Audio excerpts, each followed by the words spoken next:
नमस्कार, खास मुलाकात के इस खास कार्यक्रम में आपका स्वागत है। मैं संजय मिश्र। आज हमारे साथ झारखंड के पहले मुख्यमंत्री और जेवीएम अध्यक्ष बाबूलाल मरांडी हैं। शिक्षक से राजनेता बने बाबूलाल मरांडी कभी आरएसएस के निष्ठावान स्वयंसेवक और समर्पित बीजेपी कार्यकर्ता रहे हैं, लेकिन 2006 में उन्होंने झारखंड विकास मोर्चा के नाम से नई पार्टी बनाई। अब वे झारखंड में सत्ताधारी एनडीए के खिलाफ महागठबंधन के साथ हैं, लेकिन बीते दिनों महागठबंधन से बाबूलाल मरांडी की नाराजगी की खबरें भी आ रही हैं। पार्टी का मानना है कि मरांडी को महागठबंधन में उचित प्रतिनिधित्व नहीं मिल रहा है। आखिर हकीकत क्या है और झारखंड में महागठबंधन की राजनीति को लेकर किस तरह की उहापोह की स्थिति बनी हुई है, तमाम सवालों का जवाब देने के लिए खुद बाबूलाल मरांडी हमारे साथ मौजूद हैं। सर, आपका बहुत स्वागत है। बहुत बहुत धन्यवाद। महागठबंधन में ये था कि बड़ी मजबूती से आप लोग साथ चल रहे थे, पर ये क्या लग रहा है कि दिल नहीं मिला और सिर्फ हाथ मिलाते रहे आप लोग? देखिए, मैं ये कहूंगा कि देश और प्रदेश की जो हालात है और इसको देखते हुए हम शुरू से गठबंधन के पक्षधर हैं और शुरू से हम प्रयास कर रहे हैं कि झारखंड में वोटों का बिखराव नहीं हो, और इसलिए हमने अपने स्तर से बार बार इस बात को औपचारिक हो अनौपचारिक हो जो भी बातचीत हुई तो हमने सबको कहा कि भाई सीटों की संख्या पर हम ना जाएं, व्यक्ति पर भी नहीं जाएं, सीट एक एक करके हम सब लोग विचार करें। जहां जो जीत सकता है, जहां जो मजबूत स्थिति में है, जहां संगठन की ताकत भी उनके पास है, तो ये सब कुछ ध्यान में रख करके हम सब लोग चुनाव लड़े।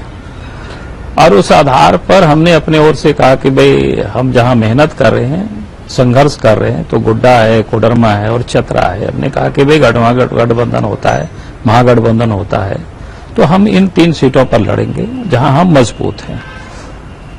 लेकिन जब वो सीटों के बारे में बातें होती है तो फिर वो लोग फिर मान नहीं रहे हैं, वो लोग तैयार नहीं रहे ना। हमने कांग्रेस पार्टी को कहा कि भाई आपका दायित्व है कि भाई इस देश की सत्ता से अगर मोदी को रोकना है 2019 में या बीजेपी को हटाना है सत्ता से, तो आपको बड़े दिल दिखानी पड़ेगी और फिर जो मजबूत है उनको आपको लड़ाना पड़ेगा। पहले तो रोकने की प्रयास करो, इसके बाद जीतने की प्रयास करो। लेकिन सर, क्या है ना कि एक सवाल तो ये भी आ रहा है लोगों के मन में ना कि आप अपनी जिद पर कुछ ज्यादा ही अड़े हुए हैं, सिर्फ इसलिए कि कहीं न कहीं किसी एक व्यक्ति के मोह में आप फंसे हुए हैं और महागठबंधन को आप इन्हीं कारणों से चुनौती दे रहे हैं। आपको 2 सीटें तो मिल ही नहीं, मैं ये कह रहा हूं कि इस कारण से नहीं है। मैं तो कह रहा हूं कि आज भी आप देख लीजिए ना, अगर हम बात करते तो और भी सीटों के बारे में हम दावा कर सकते थे। भाई जहां मजबूत हैं, जहां पर हम पिछले 5 वर्षों से लगातार हम संघर्ष कर रहे हैं, आप कहीं भी आप सर्वे करा लीजिए तो सब लोग बताएंगे जी। तो इसलिए कोई हम ऐसे सीटें नहीं मांग रहे हैं। हम तो पिछले दफे चुनाव लड़े, कांग्रेस, राजद, जदयू, जेएमएम सब तो 2014 में लोग तालमेल किया था। हम तो अकेले चुनाव लड़े, तब भी हम 5, 6, 7 सीटों पर 1 लाख से अधिक वोट हम लाए। तो हम आज भी कहते हैं कि भाई हम तो नहीं मांगे उससे अधिक 4 सीट नहीं बोले, 5 सीट नहीं बोले, हम बोल सकते थे। और हम उन सीटों पर भी नहीं बोले कि जहां पर हम जानते हैं कि नहीं गठबंधन क्या और दूसरा कोई लड़ेगा तो वो वहां जीत सकता है, उसके बारे में हम बार बार सोचते हैं। तो इतना भी अगर कोई नहीं समझेंगे तो फिर हम क्या कर सकते हैं। हमारी तो अपनी बिल्कुल कोशिश है, जितनी मेरी ताकत है बीजेपी को रोकने के लिए हम पूरी ताकत लगाएंगे। बाबूलाल जी, देखिए क्या है ना, आपके तर्क को यदि हम मजबूत भी माने और आपके तर्क से हम यदि सहमति भी जताएं, तो महागठबंधन के इस दौर में कहीं न कहीं त्याग की भी नीति अपनाने की आवश्यकता पड़ती है। ऐसे में आप ही की पार्टी के जो वरिष्ठ नेता हैं वो लोग कहने लगे हैं कि आप प्रदीप यादव के मोह में फंसे हुए हैं और इन्हीं कारणों से महागठबंधन को आप कमजोर करने में लगे हुए हैं। नहीं, बिल्कुल गलत बात है। और ठीक है, किसी का मन में जो बातें हो सकती है वो बोल सकते हैं, उसके लिए हम ये नहीं कर रहे हैं। डेमोक्रेसी में सबको स्वतंत्र है बोलने के लिए, हमें उस पर कोई आपत्ति नहीं है। अपने विचार जहां कहीं भी रखना होता है लोग रखते हैं, लेकिन सच्चाई यही है। आप सर्वे करा लीजिए, आप देख लीजिए कि क्या कह रही है जनता। अगर आप थोड़ी सी भी गलती करेंगे तो उस गलती का खामियाजा महागठबंधन को भुगतना पड़ेगा, तो हम उस पाप के भागी क्यों बने। लेकिन सर, ये सवाल ये भी है ना कि जब सीटों का बंटवारा हो रहा था तो क्या उस फॉर्मूले में आपकी भागीदारी नहीं ली गई थी क्या?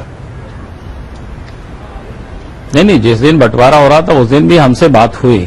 फिर जब वो लोगों ने बैठ के बात किया तो हमसे दिल्ली से नेता ने बात किया कांग्रेस पार्टी के, तो हमको उन्होंने बताया कि गोड्डा नहीं, कोडरमा और क्या बोलते हैं चतरा और पलामू में से कोई एक सीट आपको देंगे। तो हमने मना कर दिया। हम बोले कि ऐसा नहीं होगा, क्योंकि हम महागठबंधन की इसलिए हम बना रहे हैं कि इसलिए हम इसके हिमायती हैं कि ताकि झारखंड में हम बीजेपी को रोक सके।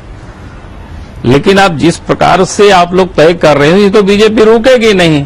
हम व्यक्ति को खुश करेंगे, हम नेता को खुश करेंगे, परिणाम क्या होगा कि मोदी जी भी खुश रहेगी, बीजेपी भी खुश रहेगी।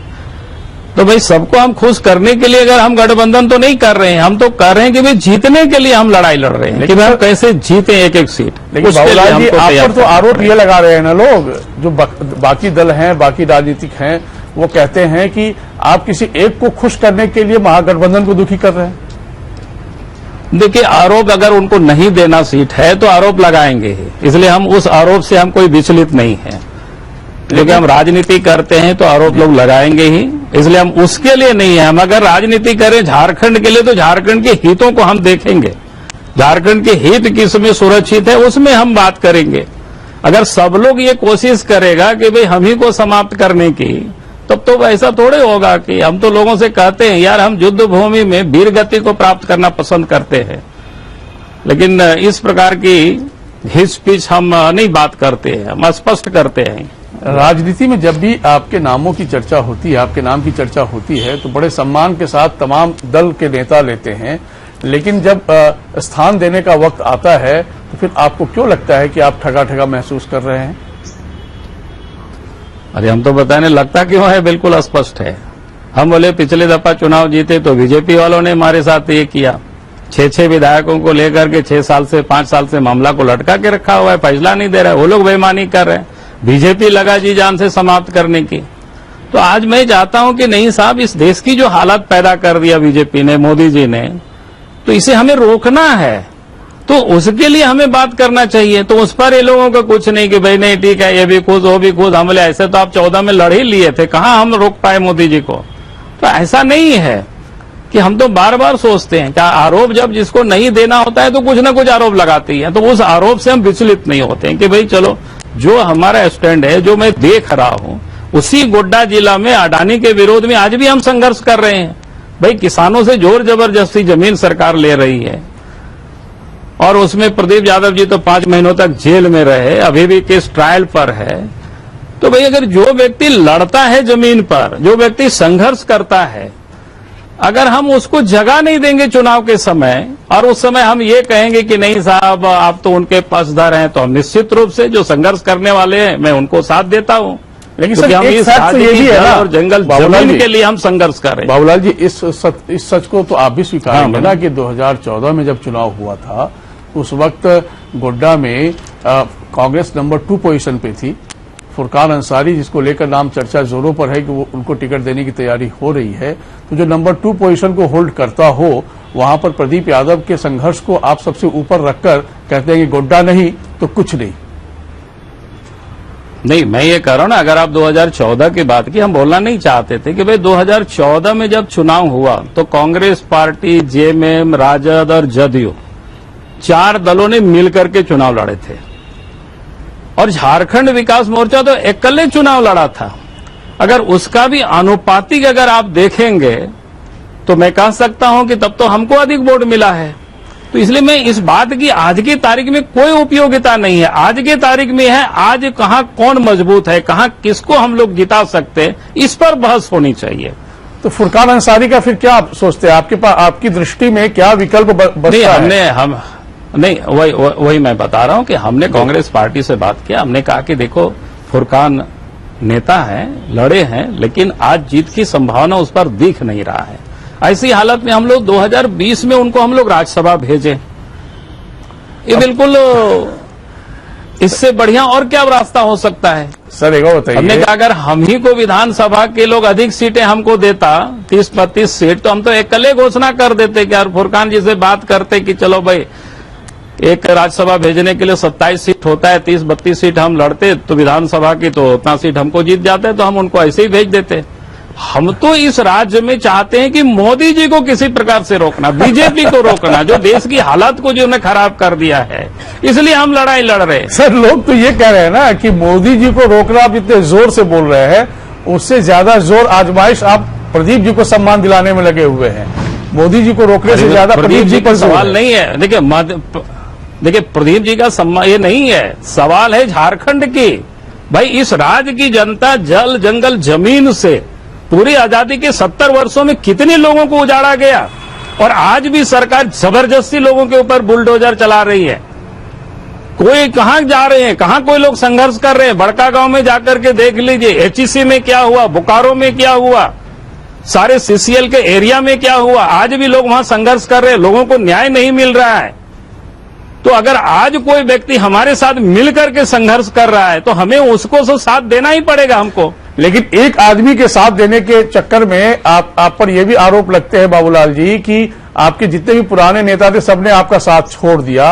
अब यदि प्रवीण सिंह की बात करें, मलकान सिंह की बात करें या बाकी और विधायकों की बात करें जो आपका साथ छोड़कर गए, तो एक प्रदीप यादव इतना बड़ा और पार्टी इतना कमजोर। देखिए मैं ये कह रहा हूं कि हमको सब लोग भी साथ छोड़ देंगे, लेकिन झारखंड की जनता को हम नहीं छोड़ सकते। और झारखंड की जनता की मुद्दों के लिए जो लड़ाई लड़ेगा उनको हम साथ देंगे। तो सर, झारखंड की जनता के लिए आप प्रदीप यादव जी को थोड़ा समझा दीजिए कि भाई जनता का सवाल है, आप रुक जाइए थोड़ा। नहीं, मैं उनको तो समझा देता, लेकिन मैं दूसरा को देख रहा हूं चुनाव नहीं जीत सकता है, ये मैं देख रहा हूं। नतीजे आने से पहले आप एक नतीजे पर यदि पहुंचते हैं सर, तो ये कुछ ओवर कॉन्फिडेंस का मामला नहीं लगता है? देखिए नहीं, ओवर कॉन्फिडेंस की बात नहीं है। जो संभावनाएं है, जो दिखता है, आखिर अनुमान तो लगाते ही है ने लोग भाई, तो अनुमान तो लगता ही है सर में। अनुमान तो हर कोई लगाता है, ऐसा कोई थोड़ी है। परिणाम तो चुनाव के बाद ही आएगा, लेकिन हर कोई अनुमान कर रहा है ना कि यहाँ ये बेटर होंगे, यहाँ ये बेटर होंगे। आपने कहा कि 2014 में जब कांग्रेस के साथ बाकी दल मिलकर वहां पर चुनाव लड़ रहे थे, तब नंबर 2 पोजीशन पे कांग्रेस को स्थान मिला था। तो इस बार भी तो पूरा यदि महागठबंधन मिलकर लड़ता है तो वहां पर जीत की संभावना फिर कांग्रेस की बन भी सकती है ना?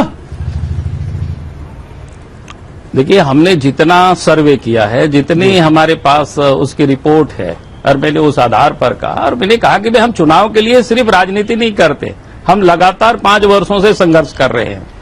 हम तो कहें कि आप पूरे अखबार की कतरन निकाल लीजिए, गोड्डा का, देवघर का, गिरिडीह का, आपका क्या कहते हैं, कोडरमा का, चतरा का, या पूरे झारखंड का, पूरे 5 वर्षों तक जितना हमने संघर्ष किया है सड़कों पर, और आगे भी करते रहेंगे। जब तक इस शरीर में जान है हमारे या खून है, तब तक हम संघर्ष करेंगे पूरे राज्य में, इस राज्य के लोगों के हित के लिए। लेकिन इसलिए कहा कि बाकी कोई आज, लेकिन बड़ा सवाल तो ये भी है ना कि आप संघर्ष की बात तो करते हैं, संघर्ष की वकालत भी करते हैं, लेकिन आपकी पार्टी की स्थिति तो लगातार कमजोर ही होती जा रही है ना। और ऐसे में क्या आपको लगता नहीं है कोई कि चिंता की बात नहीं है, जब मजबूत होगी हमारी पार्टी, कोई कमजोर नहीं हुई है और आगे भी नहीं कमजोर होगी, बल्कि आगे और मजबूत होगी। हम तो कहते हैं कि भाई कांग्रेस को हमने कहा कि भाई आप तो दिल्ली में प्रधानमंत्री आप बनेंगे, हम तो बनेंगे नहीं। अरे 3 सीट हम जीतेंगे तो किसको सपोर्ट करेंगे? आप ही को हम देंगे। तो त्याग तो आपको दिखाना चाहिए, आपको बढ़ करके आगे आना चाहिए। कांग्रेस की ओर से कोई फीडबैक मिला है आपको, या आपके हाल पर छोड़ दिया गया है? नहीं, बातचीत तो चलती रहती है इस सब में। तो क्या बात निकल के आ रही है अब तक, क्या लगता है आपको?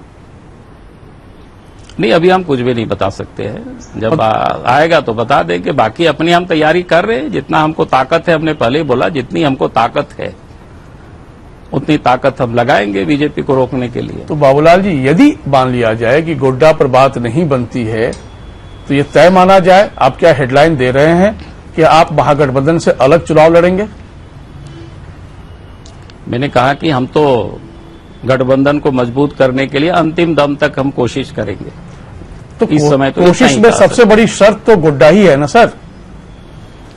अरे भैया, मैंने कहा कि अंतिम समय तक हम कोशिश करेंगे। और इनकेस यदि मैंने कहा कि भाई, लेकिन इनकेस यदि अंतिम समय में भी आपकी बात नहीं मानी गई, गोड्डा आपको नहीं दिया गया, उसके बदले बाकी सीटों का आपको दिया गया, तो क्या आप करेंगे? नहीं, हमने तो कहा कि हम करें, अंतिम समय तक हमारी कोशिश जारी रहेगी ताकि वोटों का बिखराव नहीं हो। और नहीं मानेंगे तो हमने कहा कि हमारी जितनी ताकत है, पूरी ताकत तो हम लगा देंगे बीजेपी को रोकने के लिए। तो यानी आप अकेले लड़ेंगे फिर? अब क्या होगा, कैसे लड़ेंगे उस समय देखेंगे, अकेले लड़ेंगे कि और कोई मिलेंगे तो उस समय देखेंगे। अभी तो हम ये सब बात में कुछ भी नहीं कह सकते हैं। लेकिन बाबूलाल जी, ये सब सवाल कुछ इसलिए समय आपसे तय करता है ना। बाबूलाल जी, ये सवाल आपसे इसलिए पूछा जा रहा है क्योंकि आप बार बार कह रहे हैं कि गोड्डा नहीं तो कुछ नहीं, क्योंकि गोड्डा में हमारे नेता ने संघर्ष किया है और उसको यदि इस वक्त परिणाम का वक्त आ रहा है तो उनको यदि हम नहीं देंगे तो फिर आप नहीं मानने को तैयार हैं। तो राजनीति के मायने तो इसी से निकाले जा सकते हैं ना कि गोड्डा नहीं तो महागठबंधन नहीं। आप देखो, नहीं, हम कहे मायने आप जो निकाले, हमारा उसमें से हर कोई बोलने के लिए स्वतंत्र है, अर्थ निकालने के भी स्वतंत्र है, मायने निकालने के लिए भी स्वतंत्र है। हम तो जो आपको बताए वो बताए हमने आपको। कांग्रेस तो कहती है कि हम मना लेंगे, तो कैसे मानेंगे आप? अब चलो, अब देखते हैं क्या होता है, आगे देखिए। लेकिन फिर भी एक कुछ तो बात आपके मुताबिक बनेगी तभी तो आप मानेंगे ना। तो ये हमारे मुताबिक नहीं है, हम कह रहे झारखंड के मुताबिक बननी चाहिए। यहाँ के लोगों के हितों को हमें ध्यान में रखनी चाहिए कि अगर सचमुच में हमको बीजेपी को रोकनी है तो फिर ये विचार करना पड़ेगा। हमें एक एक सीटों के बारे में विचार करना पड़ेगा, कौन कहां से जीत सकता है इसके बारे में हमें विचार करना पड़ेगा। तो आपने ये भी कहा था कि दिल्ली में फॉर्मूला कैसे तय हो सकता है झारखंड का, और आप दिल्ली नहीं जाएंगे, दिल्ली को यहां आना होगा। नहीं, मैंने ऐसा नहीं, हम तो एक दफा दिल्ली गए हैं और दिल्ली में बात कर रहे हैं। अब आप दिल्ली आएंगे क्या? राहुल गांधी से मिलेंगे इस बारे में? अरे जब होगी बात तब देखेंगे ना। ऐसे क्या है कि नहीं आएंगे? कौन बोलता है दिल्ली नहीं जाएगा? अरे देश में दिल्ली है, देश की राजधानी दिल्ली है, तो आदमी जाते रहते हैं, इस मुद्दे पर नेताओं से मिलते हैं, बात करते हैं। हम बोले कि किस मुद्दे पर कौन बात करेगा, कब बात होगी, वो तो समय के साथ आपको पता चलेगा ना। तो मौजूदा सरकार में कहां क्या लगता है आपको, जिससे आपको जो आश्वस्त आप और आप अपना गठबंधन करना चाहते हैं कि यदि मिलकर लड़े तो एनडीए के लिए भारी मुश्किलें आप पैदा करेंगे? कहां लगता है? मैंने हम समझे नहीं बात को। नहीं, मतलब आप जब कह रहे हैं कि महागठबंधन में यदि एकजुटता रहे और सही तरीके से सीटों का बंटवारा यदि होता है तो एनडीए को हराने में आपका गठबंधन कामयाब होगा, ये आप आश्वस्त है। तो उसके आधार क्या क्या हैं? बिल्कुल आधार वही हमने कहा कि अगर आप वो सीट पर लड़ेंगे हर कोई जहां जो जीत सकता है, या जहां हम जिता सकते हैं, इसकी हमें संभावना पर तो खुल करके बात होनी चाहिए। और हम फिर उस प्रकार की हम सीटों की बंटवारा करेंगे और लोगों को लड़ाएंगे तो फिर एनडीए का फिर आता पता नहीं चलेगा झारखंड में। लेकिन सर ये बताइए कि लोग कहते तो हैं कि गठबंधन के लिए बाबूलाल जी का साथ होना बहुत जरूरी है, तो इतना जरूरी जब लगता है गठबंधन को तो फिर आपकी बात अभी तक क्यों नहीं तुरंत स्वीकार किया जा रहा है? देखिए, हम तो आज भी कोशिश कर रहे हैं, हमारी तो रोज बात होती है, सबों को मैं समझाने की कोशिश कर रहा हूं। जी, अब आपकी ही पार्टी के एक वरिष्ठ नेता हैं बंधु तिर्की, उन्होंने साफ साफ कहा कि प्रदीप यादव के मुंह से बाहर निकले, थोड़ा परित्याग करना पड़ेगा। नहीं, ठीक है, उनकी अपनी विचार हो सकता है, हर लोगों के अपनी अपनी, हमने कहा कि भाई विचार है, रहता है, उसमें कोई दिक्कत नहीं है, लेकिन हमें झारखंड के लिए देखना पड़ेगा ना। आप सही कह रहे हैं कि झारखंड को ध्यान में रखकर ही राजनीति आप कर रहे हैं और बाकी दल भी संभवतः उन्हीं को ध्यान में रखकर राजनीति करते होंगे। हम उस विवाद में नहीं जाना चाहते हैं, लेकिन आपकी पार्टी के अंदर यदि एक मत इस मुद्दे पर भी नहीं है तो फिर आगे किस तरह से झारखंड देखे? देखिए, ये सब कोई प्रॉब्लम नहीं है। हम बोले इतना बड़ा दल होता है, सब प्रकार के लोग होते हैं, सबकी अपनी अपनी कुछ सोच होती है, तो लोग अभिव्यक्त करते हैं। इसका अर्थ ये नहीं होता है कि वो कोई पार्टी का कोई डिसीजन, या फिर हमको जब बैठ करके डिसीजन लेंगे हम लोग कि भाई आगे हमको जाना है, इस राज्य के हित में क्या क्या करना है, ये सारी चीजें पार्टी तय करती है, तय करेंगे। राज्य सरकार की, हमने तो आपको बताया कि भाई आप बताओ, राज्य सरकार की, भाई आप बताओ। जी, मैं समझ गया सर। राज्य सरकार की नीतियों को लेकर कहां कहां क्या लगता है आपको कि सरकार ने झारखंड के साथ अच्छा किया, या जहां लगता है कि सरकार की आलोचना होनी चाहिए? देखिए, राज्य सरकार की आपने देखा, एक तो देश भर में जो मॉब लिंचिंग हुआ तो झारखंड में सबसे अधिक हुआ इस प्रकार की घटनाएं, और सरकार की संरक्षण में सारी घटनाएं हुई। जो लोग इस प्रकार की घटना में शामिल रहे तो उन लोगों को सरकार सम्मानित करते रही, पूरे राज्य की जनता। यानी समाज में जो सामाजिक ताना बाना था राज्य में, उसको बर्बाद करने की बीजेपी की सरकार ने कोशिश की। ईसाई गैर ईसाइयों के बीच में संघर्ष कराने की इन्होंने कोशिश की। हिंदू मुसलमानों के बीच में उन्होंने तफरका पैदा कराने की कोशिश की। और साथ ही जो आज इस प्रदेश में जो सरकार कहती थी न खाएंगे न खाने देंगे, और बीजेपी की आज सरकार, रघुवर दास की सरकार करप्शन में डूबे हुए है। और करप्शन इतना, उनके जो कैबिनेट के मंत्री है वो पत्र सरकार को लिख रहे हैं, प्रेस में बता रहे हैं, उसकी जांच नहीं हो रही है। तो ये हालत है। हम लोग तो रोज जा करके राज्यपाल को मिल करके हम लोगों ने दिया कि इन सारी चीजों की आप जांच कराइए, लेकिन दिल्ली में सरकार, उनके राज्य में उनकी सरकार कोई जांच नहीं करा रहा है, तो क्या हम बेदाग हैं? सरकार तो जीरो टॉलरेंस की बात ये कहती है गड़बड़ सर। चल रही है। अब कहने से क्या होगा? आप जांच कराओगे तब ना। वो तो मानती ही नहीं कि आप तो राज्य में जांच भ्रष्टाचार करा, है। आपके पास तो सारे एजेंट। अरे वही तो कह रहे हैं ना, आपके कहने से क्या होगा? आप तो जांच तो कराओ उसको। आपकी एजेंसी ने जांच किया, वो जांच रिपोर्ट भी आपके पास पड़ा हुआ है, आप कार्रवाई नहीं कर रहे। नमक घोटाले पर जांच हुआ, विधानसभा कमेटी ने जांच की, और उस जांच कमेटी की पूरी रिपोर्ट, उसकी फाइल पड़ा हुआ है मुख्यमंत्री के पास। क्यों कार्रवाई नहीं करते हैं? वो ऐसे कई एक विषय है, कई एक इशुए हैं, और जिसमें से कोई अफसर जांच करके कमेटी दिया कि इसको हम नहीं दे सकते माइनिंग लीज। आपने देखा कि कैबिनेट से माइनिंग लीज को दिया, वहां मंत्री ने उसका विरोध किया। तो कहने का अर्थ है कि एक एक चीज कितना बताएंगे? अभी तो आया बिल्डिंग विभाग में कितना घोटाला है, अखबारों में आया, ओपन डोमेन में सब कुछ है, कौन नहीं जानता है? और इसके बाद आप कहते हैं कि सीएजी का रिपोर्ट आया है, और इसके बाद सरकार कह रही कि हमारे ऊपर कोई दाग नहीं है। तो भाई ये तो अजीब है। दूसरों को तो आप परेशान करेंगे, सीबीआई उनके पीछे लगा देंगे, ईडी उनके पीछे लगा देंगे, आयकर वाले उनके पीछे लगा देंगे। आपके ऊपर आरोप है, जो कि आपके पास सब कुछ है, तो आप कुछ नहीं करेंगे। ये तो हद हो गई है भाई। लेकिन सर, मुख्यमंत्री जी तो बार बार ये कहते हैं कि बीते तमाम वर्षों का यदि आप हिसाब ले लें तो मौजूदा सरकार ने जितना विकास के काम किए हैं, हिसाब क्या लेंगे? किसी सरकार के समय में ये काम नहीं हुआ है। हमने वही तो हम कह रहे हैं ना कि अगर एक भी आरोप की वो जांच करा दे, और जांच रिपोर्ट आएगा उस पर उनको कार्रवाई करे, और जो जांच रिपोर्ट आया हुआ है उस पर वो कार्रवाई करे। हम कहाँ कह रहे हैं कि उसमें हम लोग का आरोप, अगर वो सचमुच में निर्दोष होते तो जांच करने से कतराते नहीं, भागते नहीं। भाई बोलने से क्या होगा? अब तो जांच कराइए, उसका जो रिपोर्ट है इसके बाद उस पर कार्रवाई करिए। तो आप कर नहीं रहे, सारे फाइल को आपने रख दिया है अपने पास। सर, जब महागठबंधन के उस नीति को समझने की कोशिश करेंगे हम लोग, जो झारखंड जानना चाहता है, आपकी नजर से हम समझेंगे कि दो बड़े नेता आपके महागठबंधन में झारखंड में हैं। एक तो हेमंत सोरेन, जेएमएम को जो रिप्रेजेंट करते हैं, और एक आप जो झारखंड के पहले मुख्यमंत्री हैं और सबसे वरिष्ठतम नेता की श्रेणी में आप आते हैं पूरे महागठबंधन में। तो ऐसे में हितों का टकराव कितना दिख रहा है आपको, या फिर कहीं न कहीं पैरेलल पावर सेंटर की वजह से कुछ ज्यादा दिक्कतें आ रही हैं? नहीं, मैंने कहा कि हम अंतिम समय तक हम कोशिश करेंगे बिखराव नहीं हो।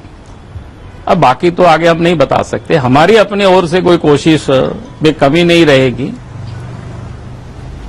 हेमंत सोरेन और आपके अपने अहम में कोई टकराव तो नहीं है ना? देखिए, मेरा किसी से कोई अहम के टकराव नहीं है। हम तो हेमंत के पास भी 2-3 बार गए हैं, व्यक्तिगत रूप से गए हैं, इंडिविजुअल भी गए हैं, उनसे सारे हमने बात की है, और वो भी हमारे पास आए हैं, हमारे से बात हुई है, हम लोगों ने बात करते हैं। कोई इसमें व्यक्तिगत क्या टकराव? जब राज्य के हित में है तो हमें राज्य के हित में सोचनी चाहिए। तो सर, ये एक बता दीजिए आप कि तो फिर दिल जब पूरा मिल चुका है और आपने भी तमाम हालात को देखते हुए एक कदम आगे बढ़ाने का फैसला कर ही लिया है, तो जब दिल मिल गया तो फिर दिक्कतें क्यों आ रही हैं कि आपकी भावना को सम्मान क्यों नहीं दिया जा रहा? हमने कहा कि हमने कहा कि कोई हमको दिक्कत है। हमने तो कहा कि भाई अगर सीटों को हम जीतने के लिए लड़ाई लड़ेंगे ना, फिर लड़ने वाले जो लोग लड़ता है झारखंड के हित में, अब उसको तो हम सामने लाएंगे ना, उसको तो लड़ाएंगे ना। अच्छा, मान लिया यदि हम नहीं करेंगे तो क्या करेंगे बताओ? आप सही कह रहे हैं कि आपकी आखिर तक कोशिश होगी कि महागठबंधन एकजुट रहे, जिसमें जेवीएम को भी सम्मानजनक स्थान प्राप्त हो, अपने जितने भी उपलब्ध सीटें हैं उनमें। किन्हीं कारणों से, क्योंकि झारखंड इस वक्त इसलिए जानना चाहता है सर, क्योंकि अब राजनीति बहुत गर्मा चुकी है, और ऐसे में जब आप एनडीए के खिलाफ महागठबंधन वहां उतरने की तैयारी कर रहा हो, यदि किन्हीं कारणों से आपकी बात नहीं बनती है तो आप एकला चलो की राह पर चलेंगे, या फिर आपका अपना ही कुछ अलग सा गठबंधन भी हो सकता है? नहीं, हमने कहा कि अंतिम समय तक हम कोशिश करेंगे, वोटों का कोई बिखराव नहीं हो, ये हमारा पूरी प्रयास रहेगी। बाकी तो मैं भविष्य को तो मैं भविष्यवक्ता हूं भी नहीं कि मैं कुछ बता पाऊं। उसमें एक कोट, इस पे कोट अनकोट ये है कि गोड्डा जरूर अपने पास होना चाहिए। हमने तो कहा कि भाई जो सीटें जहां जो जीत सकता है, जिसको हम जहां जिता सकते हैं, उसी के बारे में हम बात करेंगे भाई। हाँ, बात तो सही कह रहे हैं आप, लेकिन आखिर तक कोशिश गोड्डा के जरिए होगी। कोई हमको कहा दे कि भाई नहीं आप लोहरदगा लड़ जाइए जी, तो ऐसा तो हम नहीं करेंगे ना। हम हमारी जहां ताकत है, जहां पर हमारे पास लीडर है, जहां हम लड़ सकते हैं, उसी पर हम बात करेंगे। कोई कह देगा नहीं आप खोटी लड़िए, आपको हम 5 दे रहे हैं, तो ऐसा नहीं होगा ना। तो उससे तो हम मोदी जी को नहीं रोक पाएंगे, बीजेपी को हम नहीं रोक पाएंगे। इसलिए हमारा सीटों की संख्या से मतलब नहीं है, हमारा मतलब इतना ही कि जहां हमारे पास लीडर है, जहां पर हमारा संगठन है, जहां पर हम जुड़े हुए हैं, जहां पर हम आज मजबूत स्थिति में, जहां हम जीत सकते हैं, उसी पर हम बात कर रहे हैं। झारखंड मुक्ति मोर्चा की ओर से कोई पहल इस मामले में आपको लेकर? क्या बोले? झारखंड मुक्ति मोर्चा की कोई पहल आपके इन बातों को लेकर कि कांग्रेस को वो समझाए, वो पार्टी के भाई महागठबंधन का सवाल है, आप इनकी बातों को नहीं, इधर 2 दिन के बाद नहीं बात हुई इधर। लेकिन मतलब वहां से कोई फीडबैक? हमारी भी बात नहीं हो, लोगों ने भी बात नहीं किया वहां से। नहीं, हम नहीं जानते, हम फीडबैक हम कहां से ये सब करें? नहीं, वो सब हम नहीं करते, फीडबैक वगैरह क्या है। तो सर क्या माना जाए कि ये आखिर तक जो आपकी कोशिश होगी वो रंग लाएगी? हम तो आशावादी हैं, बाकी तो हम नहीं बता सकते हैं। नहीं, लेकिन क्योंकि हम तो पिछले बार भी बहुत मेहनत की, 8 जीते, लेकिन क्या है, दुर्भाग्य है, हमारे पार्टी के विधायकों को तोड़ लिया बीजेपी वालों ने। तो हमने कहा कि भाई ये तो कोई भी कुछ नहीं कर सकता है, जो हमें उम्मीद नहीं थी कि ऐसा भी कोई लोग करेंगे। जहां संविधान में लिखा हुआ है कि भाई 10th शेड्यूल में ऐसा जा नहीं सकता है, और इसके बाद किया, और वो भी वो पार्टी किया जो अपने को कहता है कि भाई हम कानून को मानते हैं, संविधान को मानते हैं, अपने को बड़ी पाक साफ कहती है। और वो पार्टी ने ऐसा कुकर्म करेगा मैं सोच भी नहीं सकता था। और 4 साल तक सुनवाई किया, तो अध्यक्ष ने मामला को अभी सुनवाई पूरी हुई तो रख दिया। तो इसलिए हमें कह रहे हैं कि भविष्य तो मैं कुछ भी नहीं बता सकता हूं। सर ये विडंबना ही है कि बाबूलाल मरांडी जैसी शख्सियत जिनका सम्मान हर कोई करता हो झारखंड में और दूसरे राज्यों में भी आपके नाम का एक सम्मान है, लेकिन जब लोग जीत कर आते हैं तो आपके साथ टिक नहीं पाते हैं। आखिर क्या ठोस कारण नजर आता है आपको? देखिए, कोई ठोस कारण इतना ही है कि भाई एक तो जो लालची होते हैं तो लोग भाग जाते हैं, और जिसके पास पैसा होता है वो खरीदने की कोशिश करते हैं, वो संविधान को कुछ नहीं मानते हैं। तो मैं लोगों को कहा करता हूं कि भाई जो एक तो चोर है, और जो चोर है उसको भी आप लोग चोर तो कहिए ना। बीजेपी से पूछिए कि पार्लियामेंट में कानून है, 10th शेड्यूल को क्यों नहीं मानता है? आप बीजेपी से पूछने के लिए हिम्मत क्यों नहीं कर सकते हैं? 4 साल तक वो खुद न्याय नहीं दे रहा है, आप उस मोदी जी को कहते हैं देश के लिए, कानून के लिए, संविधान के लिए हिफाजत करेंगे। तो अजीब बात है भाई, आप लोग हम ही को कहते हैं आपसे क्यों भाग गया भाई, उन्होंने क्यों भगा लिया, ये तो आप पूछते नहीं है। संविधान सर हमने कई बार सवाल किए हैं और कहा जाता है कि स्पीकर के कोर्ट में है मामला। हाँ, स्पीकर के कोर्ट में 4 साल तक स्पीकर कौन है? बीजेपी के है ना। 2-3 महीना में कह देते फैसला करने के लिए। शरद यादव वाला तो कितना दिन में, 30-33 दिन में फैसला कर दिया था, जबकि शरद यादव तो कोई पार्टी नहीं छोड़े थे। तो फिर हो क्यों नहीं रहा है? तो ये आप लोग हमको कटघरे में खड़ा कर, हम आपको कटघरे में खड़ा नहीं कर रहे हैं, हम आपसे सवाल पूछ रहे हैं सर। क्यों भाग गए, हम तो वही तो बता रहे हैं, जहां लोग चोर होंगे, बेईमान होंगे, तो बेईमानी करेगा तो हम उसमें क्या कर सकते हैं? हम तो आवाज ही उठा सकते हैं जनता के साथ। आप सही कह रहे हैं कि बाबूलाल जी जब आप कैंडिडेट का सिलेक्शन करते हैं तो क्या इन बातों का ख्याल नहीं रखते हैं कि अगले का चरित्र आगे क्या होगा? अरे वो सब चीजों का ध्यान रखते हैं, लेकिन जब बोले ना कि चोर के सामने क्या बोलते हैं, वो गांव में कहावत है ना, ताला और बेईमान के सामने केवाल है, कुछ नहीं होता है। तो यही हो रहा चलिए, एक चलते चलते आपसे एक आखिरी सवाल कि आप महागठबंधन में बने रहेंगे ना?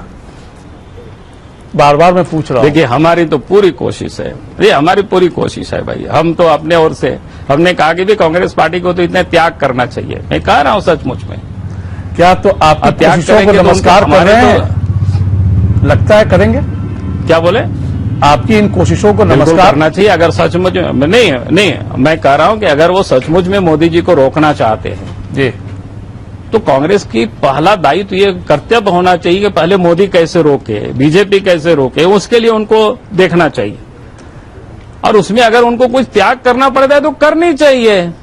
अरे प्रधानमंत्री वो बनेंगे, बाबूलाल मरांडी तो प्रधानमंत्री नहीं बनेंगे। हम 3 लोकसभा जीत करके जाएंगे तो क्या करेंगे? हम कोई प्रधानमंत्री बनेंगे क्या? सर हम तो कुछ भी नहीं बनने वाले हैं। सुना ये भी है कि आपने यहां तक ऑफर कर डाला कि मैं ना एमपी का चुनाव लड़ूंगा ना एमएलए का चुनाव लड़ूंगा, बस गुड्डा जरूर दे दीजिए आप। हमने क्या कहा? हमने कहा कि अगर लगता है कि मुसलमान नाराज हो जाएंगे, राज्यसभा से संतुष्ट नहीं होंगे, तो हमने कहा कि हमारा जो सीट है जहां से आप कहते हो कोडरमा, तो वहां से लड़ा दीजिए। कि त्याग परित्याग की भावना राजनीति में पराकाष्ठा पर नजर आ रही है गुड्डा को लेकर। सर हमारी बहुत शुभकामना, हमसे बातचीत आपने की, अपनी अहम राय गुड्डा रखी। को लेकर के नहीं, झारखंड को लेकर के है। आप लोग यही मैं बता रहा हूं, ये गलत आप लोग इंटरप्रेट करते हो। गुड्डा को लेकर के, गुड्डा को लेकर के, गुड्डा क्या है भाई? इसलिए गुड्डा लड़ना चाहते हैं कि वहां पर हम मजबूत हैं, बहुत हम शुक्रिया, जीत सकते हैं। बहुत शुक्रिया बाबूलाल जी हमसे बात करने के लिए, अपनी अहम राय रखने के लिए बहुत धन्यवाद। और हम उम्मीद करेंगे कि आपकी कोशिश रंग लाए। तो बाबूलाल मरांडी, झारखंड के पूर्व मुख्यमंत्री, जेवीएम के राष्ट्रीय अध्यक्ष, संस्थापक, उनकी अपनी जिद है कि भाई मान जाइए, गुड्डा के हम हकदार हैं और हमारा हक मारी यदि आपने की तो हम आपके साथ नहीं होंगे। इशारा उसी ओर जा रहा है। फिर भी उनकी कोशिशें जरूर हैं, लेकिन उनकी पार्टी के अंदर ही इन बातों को लेकर आलोचनाएं भी शुरू हो गई हैं कि भाई इतना भी मोह क्या। कहीं न कहीं किसी को एक कदम आगे बढ़ना पड़ता है और किसी को एक कदम पीछे करना भी पड़ता है, सिर्फ इसलिए ताकि एकजुटता बनी रहे। खास मुलाकात में फिलहाल इतना ही। अगले हफ्ते एक और नई शख्सियत के साथ होगी मुलाकात। नमस्कार।